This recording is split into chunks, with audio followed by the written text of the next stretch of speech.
a notícia, todo mundo parou e pensou, mas espera aí, que história é essa de tsunami? Vale, não vale? A gente tem que se preocupar, tem que ficar com esse alerta, Sibeli? Tá dando o que falar, né? A gente vê já a repercussão nas redes sociais e a preocupação das pessoas, Exato. né? Tanto que hoje eu acordei, a primeira coisa que eu fiz, recebi um áudio da minha irmã, que mora na Alemanha. Mano, que história é essa de tsunami? Foi essa a pergunta, que história é essa de tsunami? Vai afetar aí a mãe, você? Que história é essa de tsunami em Florianópolis? Por isso nós vamos conversar agora com o João Luiz Batista de Carvalho. Ele é oceanógrafo e engenheiro, inclusive, para explicar pra gente, né, Sibeli?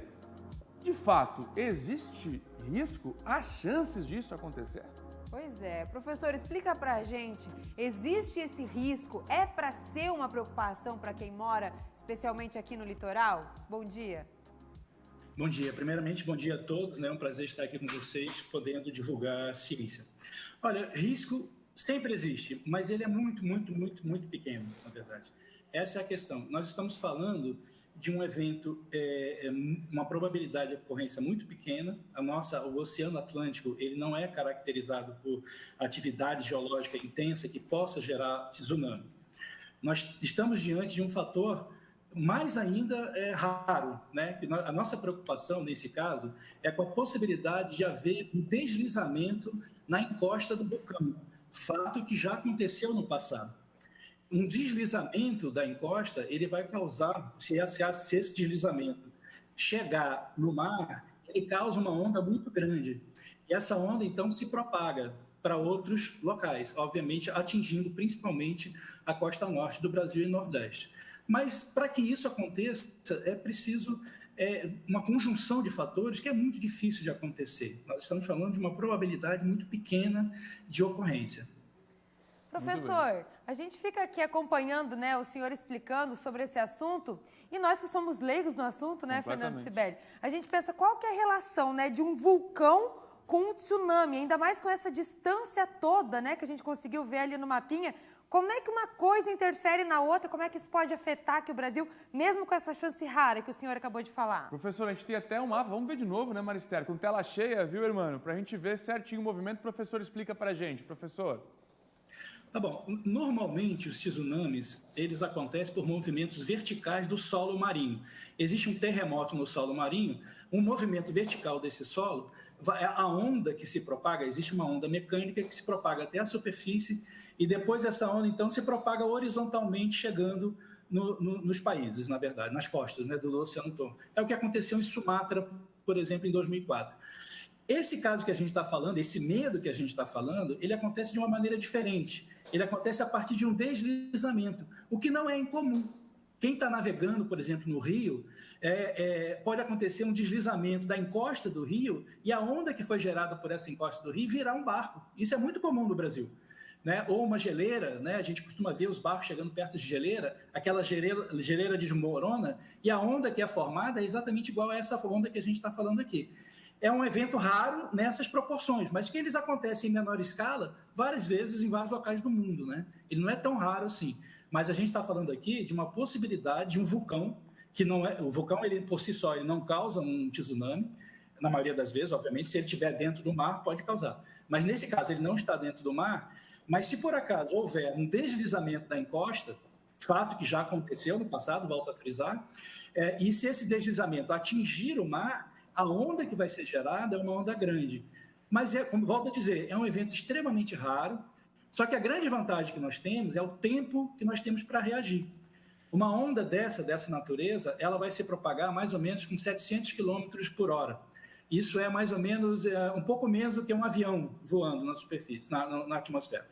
Então, se a gente imaginar que o ponto mais próximo das Canárias está a mais ou menos 4.500 quilômetros, levaria mais ou menos 6 horas e meia para chegar no Brasil, né? No Nordeste do Brasil. Nós não estamos nem falando de Santa Catarina, porque realmente o risco é muito pequeno, mas no Nordeste do Brasil.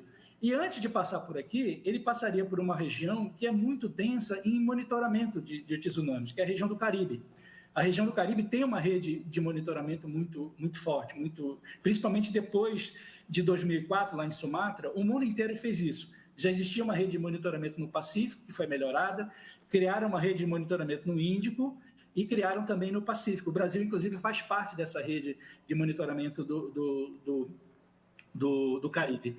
Então, nós teríamos respostas sobre esse tsunami, né, antes, e a gente poderia se defender, quer dizer, evacuar as pessoas do litoral, causando o menor risco possível. Para a região de Santa Catarina, obviamente, depende aí da altura da onda, né? A gente está falando aqui de um evento, não dá para imaginar qual o tamanho do evento, né? Talvez ou haja alguns problemas de locação de embarcação, as embarcações em marinas tenham que ser realocadas, tal. Não sabemos, não tem como precisar porque não dá para saber o tamanho do impacto. Mas só para dar um exemplo, em 1755 houve um grande terremoto seguido de um tsunami no Atlântico que devastou Lisboa. Há indícios no Brasil de que essa onda chegou aqui causando impactos. Só que em 1755 ninguém percebeu. Quer dizer, não houve relato disso, né? Então, mas houve impactos no Brasil, até o Sudeste existe relato de impacto significativo. Ondas com 2 metros de altura, a água entrando aí a 100 metros da costa, né? Isso para um terremoto comum, né? É possível que haja. O que eu digo é o seguinte, o risco é muito baixo, mas é importante haver esse monitoramento.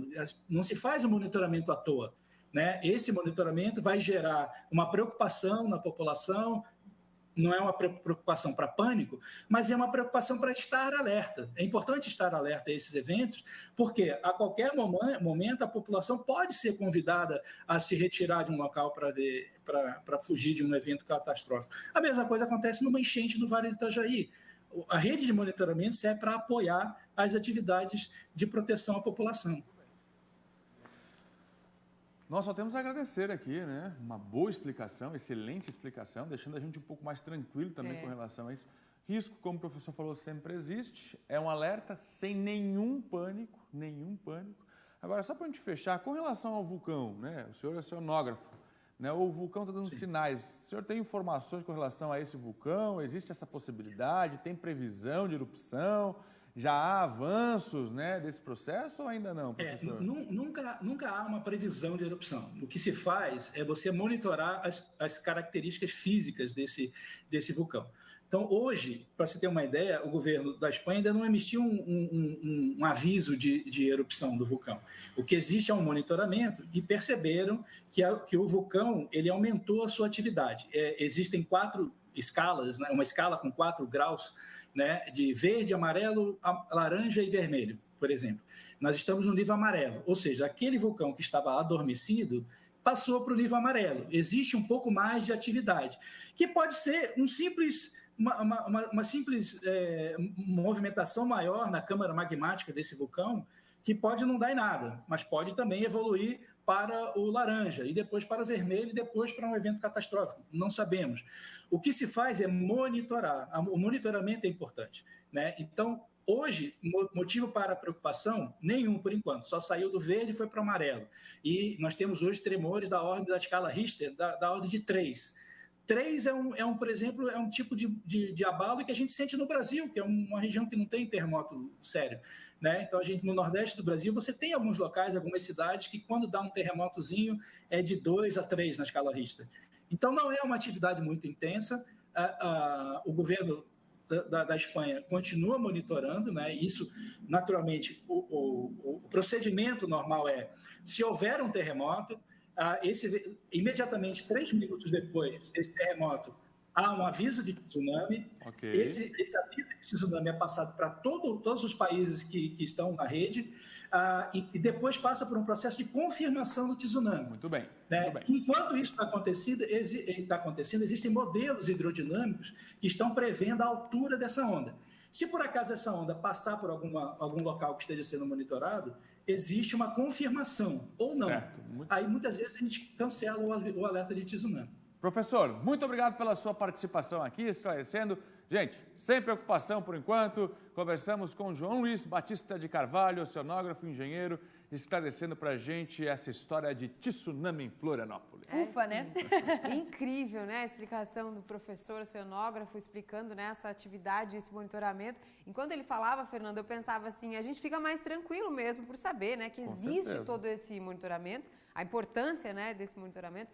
mas ao mesmo tempo é assustador ouvir a possibilidade, né, da chegada de uma onda gigante, ele falando das pessoas talvez terem que se afastar do litoral. É algo que a gente vê muito em filme e em outros países, né?